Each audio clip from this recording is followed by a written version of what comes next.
Ladies and gentlemen, welcome back to the channel, and today we have a Call of Duty Vanguard video. I know it's weird. I mean, it's weird to make Vanguard videos these days because there's nothing to talk about. I think it's pretty clear at this point that Activision Blizzard and even Sledgehammer Games have given up on Vanguard. A little bit after the community did, but still, they've seemingly have given up on the game. What's crazy is it's Season 2.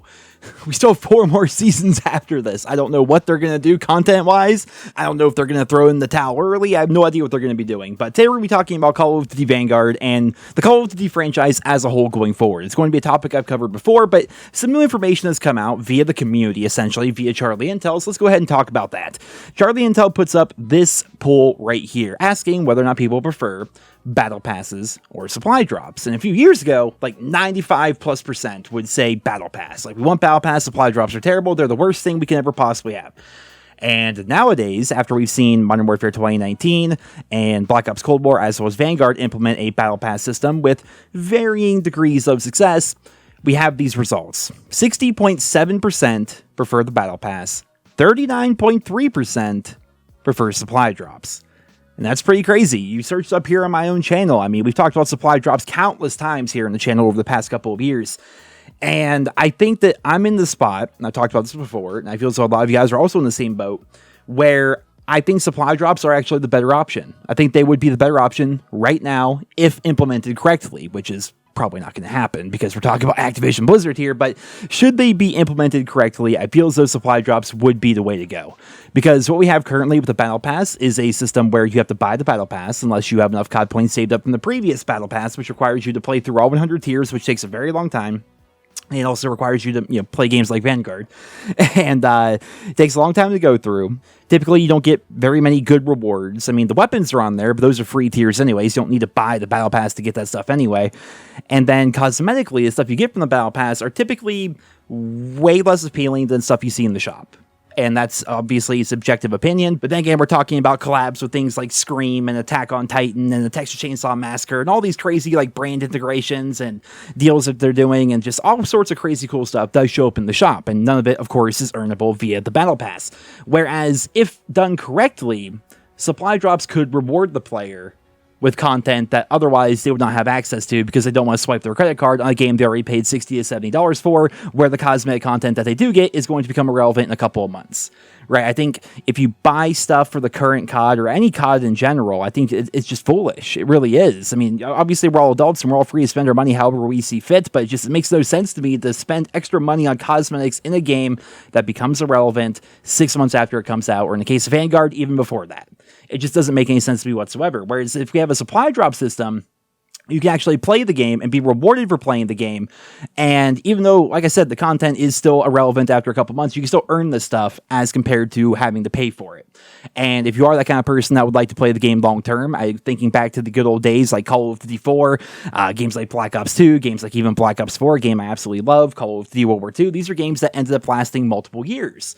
For a lot of us, not everyone, of course, everyone has a different opinion as to what were the great CODs, but for a lot of us, we would play one COD for several years there, right? But should we have to pay $120 to be able to do it with fun content?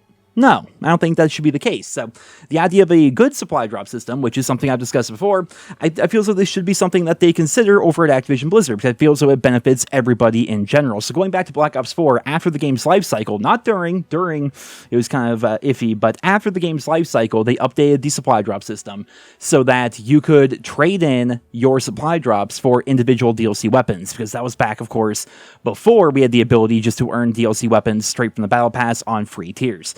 So once that was implemented, we can now earn virtually everything in the game. There were a couple things that were tied exclusively to the store, but by and large, everything in the game could be earned with playtime and doing stuff in Blackout multiplayer as well as zombies and doing daily challenges. And just to give you guys a quick example here, I signed in. I have not played a game of Black Ops 4 multiplayer in quite some time, but I had 35 supply drops saved up. I go check the store and why is this a skin? I mean, for some of you, like, anime people that are, like, buying the uwu bundles and stuff like that, I'm sure you're going to be jumping up all over this, but, yeah, we have a cat girl here with an animated arm. That's kind of cool, right? So, I had my supply drops already saved up, and just for the sake of the video, I will never use this skin in my life, but just for the sake of the video, I'm buying the uwu cat skin. There you go. I earned it. Did I pay it for it? No. Did I do anything crazy? No. I played the game forever ago, earned supply drops by playing the game and doing challenges, and then I bought the content outright. Whereas before, I would have to go drop $10 in the store. Should I want the Catgirl skin? I could just get it for playing the game, actually just earning it. And the same is true for all the DLC weapons in the game. Now, the shop itself is not perfect in Black Ops 4. That's why I'm talking about like a hypothetical situation where they make this even better in the future.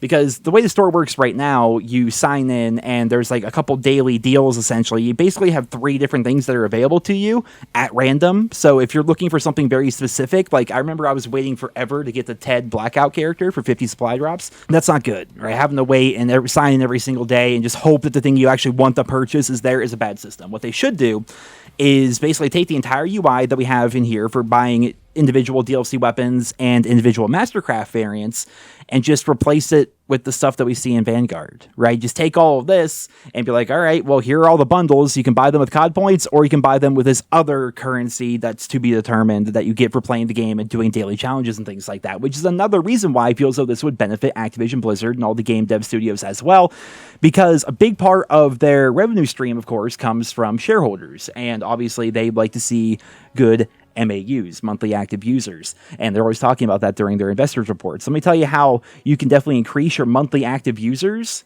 by giving us back prestige mode and getting rid of the stupid seasonal prestige. That's the reason why that was implemented, by the way. They saw the success of games like Fortnite and stuff, and they're like, yo, dude, we need to have the seasonal system. COD fans love that. We're like, what? No. Why? Like, seasons of content, sure, but prestiging, like capping our levels, like what? Who thought that was a good idea, and why have they done it for 3 straight years? I have no idea. But if they were to get rid of that, go back to traditional prestige, then have this extra currency that you can get for doing daily challenges in Battle Royale as well as multiplayer and the third game mode, whether it's zombies or what have you, that would be fantastic. You sign the multiplayer, you do your challenges in multiplayer, you get your new currency, your supply drops or whatever, you get XP that actually matters because you don't have seasonal prestige. That feels good. Then you hop into zombies, play a few rounds of that, get all your stuff done there, hop into some Warzone, do your challenges in there as well, build up that currency that you can get to buy stuff from the shop with in-game currency as compared to having to buy it. People would love that. I mean, it would give you something to do every day. And I feel as though we are reaching a point where, as gamers, sure, video games are fun, right? It's the whole reason why we still play them.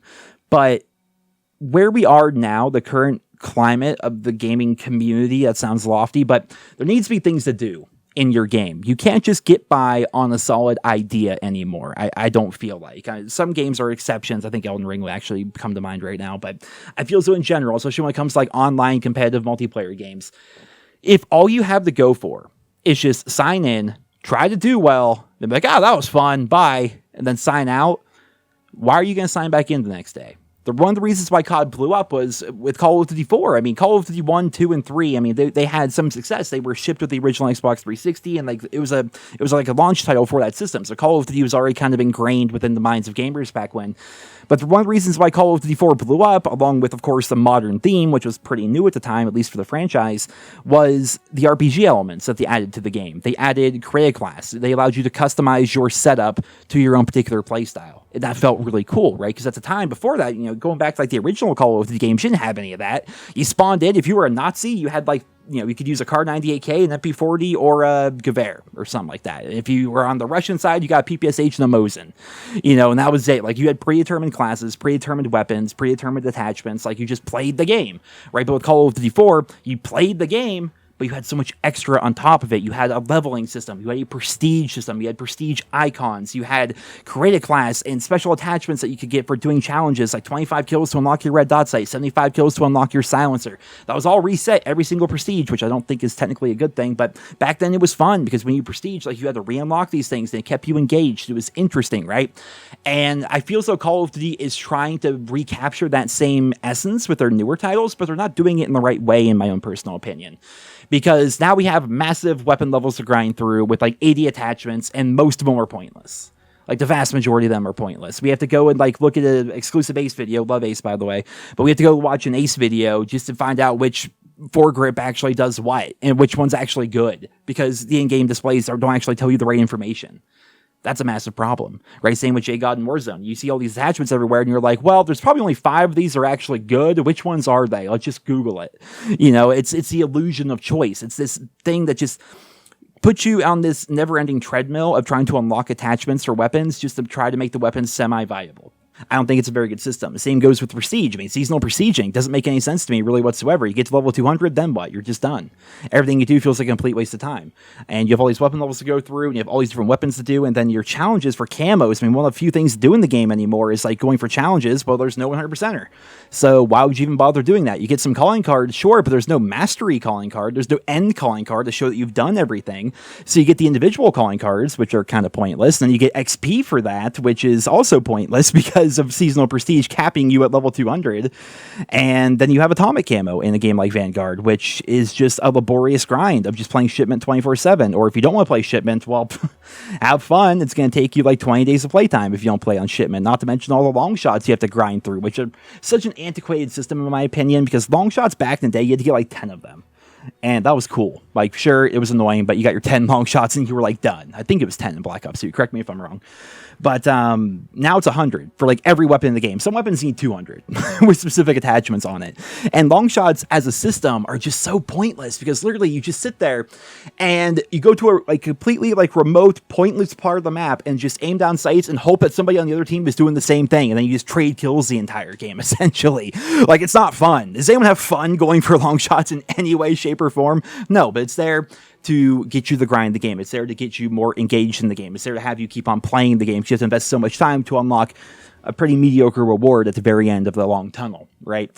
Whereas back in the day, we didn't have to do all that. Back in the day, the grind was there, but it wasn't as laborious. It wasn't so terrible. It wasn't awful, right? And if you go to a system like I'm describing right here, where we go have this system where you uncap the prestiges, go back to normal prestige mode, you have a supply drop-esque system in the game where you can get this kind of currency and then trade that currency for things you can get in the shop and have that currency be across multiplayer zombies as well as Warzone. So you want to sign in every single day, do your daily challenge, like in Black Ops 4, using that as an example. You sign in, and your daily challenge is to get to round 20 on whatever map it is that day. And then you also have other challenges you can do, like, I'm just going to make them up, like 300 kills with weapons, knife 500 zombies, 200 pack-a-punch kills, wherever they were.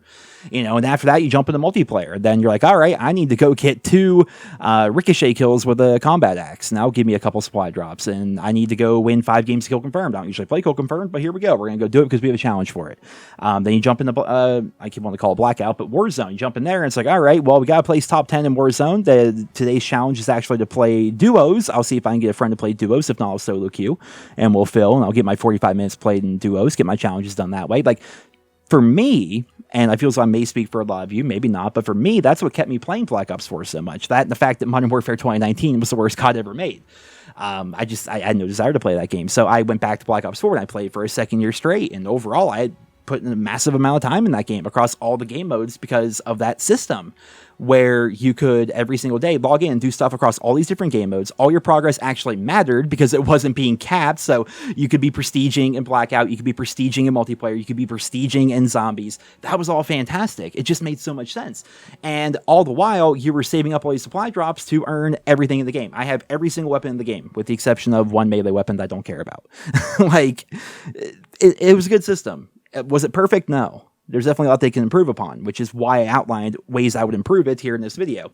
And going full circle back to the very beginning, I feel so it's very interesting that back in the day, like, seriously, like 5% or less would say they would want like a random supply drop system in their game because of how supply drops were implemented in games like Black Ops 3. There is something to be said about the fact that you could randomly get content that you otherwise would not be able to get via supply drops, but your chances were obviously very low. It was not a perfect system. And we didn't like that. We wanted ways of directly earning content. So they gave us the battle pass. But the problem is they took all the good stuff and they put it in the shop. They put the shitty stuff and put it on the battle pass. Now we have no chance of earning cool stuff pretty much. So is the current system perfect? No. Is the old system perfect? No. Is the system I outlined perfect? Probably not. There's probably several holes in it. But I feel as though the system I outlined here would be better than what we have currently, and it would be better than what we had previously. And then they could improve upon that going forward. So that's all I want to discuss here today. I think it's interesting that 39.3% of people, we're talking over 10,000 votes here on a Call of Duty News Twitter. Like, these are people that are super invested in the franchise. 39% say that they would like supply drops. And I imagine as we continue on with more battle passes and stuff like that here with Vanguard, that number is only going to go up. over the course of the coming months and coming years until a change is made, which may happen. Who knows? I highly doubt it, but I guess we'll have to wait and see. But ladies and gentlemen, there's my rant. There's my discussion for today. I had trouble sleeping tonight, tried going to sleep, couldn't fall asleep. I'm literally recording this at 6:07 in the morning. Haven't slept yet. So I hope you guys all enjoyed. Just something I wanted to get off my chest, something I wanted to discuss, and I'm interested to see what you guys think down there in the comments. Thank you all so much for tuning in, and I hope you guys all have a wonderful day.